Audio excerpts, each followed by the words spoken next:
another country's civil war.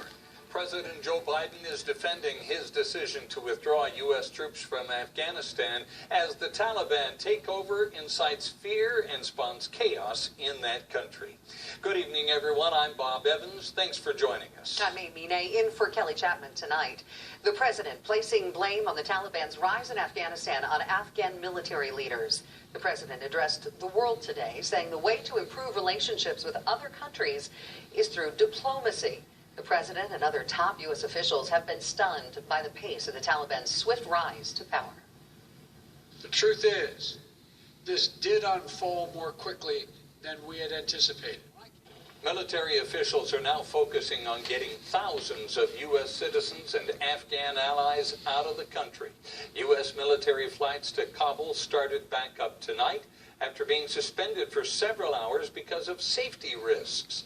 The bulk of 6,000 American troops are set to arrive in the coming days. Meantime, the Taliban takeover of Afghanistan is being felt right here in Utah. Fox 13's Brian Schnee joining us live now from the state capitol tonight after speaking with people here who have close ties to the war-torn country. Brian. Bob and Amy, good evening. Wanted to share a few different local perspectives with you tonight. With those most recent images coming out of Kabul International Airport, both people we spoke with agree that the situation in Afghanistan is most likely to get much, much worse. My two brothers and three sisters lived in Afghanistan. For weeks, Shabir Baher has been getting messages from his family and friends who live in Afghanistan. People are helpless and hopeless right now. The message he received Monday afternoon from his brother was unsettling to hear. They say, brother, I'm not sure whether I would be alive tomorrow or not. Shabir left Afghanistan when he was 16 years old, but says more than 15 family members still call the country home. I received a text message from one of my friends who were part of the civic movement, and he mentioned exactly that the Taliban started searching door to door for those who work for U.S. Army or for the Afghan government. The tables have turned over the past few weeks in Afghanistan, with the Taliban taking over more and more of the country. The Taliban are about power and message sending and ruthlessness.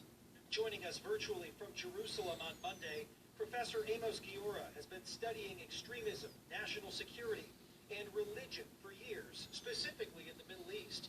He believes it was the right decision to remove U.S. troops, but says it wasn't done the right way. Those Afghans who, whatever this word means, collaborated with Americans, worked with the Americans, we all know their fate. Giora says those in Afghanistan right now have no one to turn to or rely on for safety, something Shabir is hearing firsthand. I can ask the Utahns that, keep those people who are surrounded by the brutal regime of the Taliban and their prey. This is the only thing we can do right now, and I hope the U.S. government act immediately to support the civilian in Afghanistan. Utah Governor Spencer Cox is saying today that he is just sickened and devastated by the scenes coming out of Afghanistan. He issued a quote today saying that we're dismayed by the chaos descending in Afghanistan. Utah stands ready to welcome refugees from this war-torn country, especially those who valiantly help our troops over the past 20 years.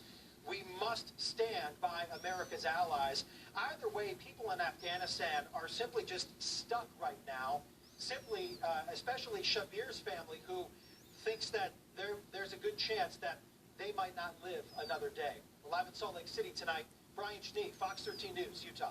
Brian, thank you so much. Members of Utah's congressional delegation are reacting tonight to the president's announcement. Senator Mitt Romney issued a statement saying the president's failure to acknowledge his disastrous withdrawal provides no comfort to Americans or our Afghan partners whose lives hang in the balance. He went on to say that placing a priority on a political promise, then on people's lives, undermines America's credibility around the world. Senator Mike Lee is also denouncing the president's actions tonight, saying all is being undone in Afghanistan. Senator Lee went on to say the lack of adequate planning, security, and management has placed brave Americans and others at risk. And Congressman Burgess Owens also criticizing the president, saying instead of taking responsibility for this catastrophic failure of strategy and leadership, President Biden doubled down on his administration's indefensible decisions while abandoning our Afghan allies and endangering national security. Utah National Guard Major Brent Taylor lost his life in Afghanistan almost 3 years ago. But even with the country falling to the Taliban, his widow Jenny says her husband's death was not in vain. Absolutely not, Bob. You will never convince me my husband died in vain, and I will stand up for every American who has shed blood for the cause of freedom around this world. A hero isn't only a hero if there's victory at the end of the battle. Military members across this country watched their battle buddies die. They came home without some of those closest and dearest to them because they believed it was worth it.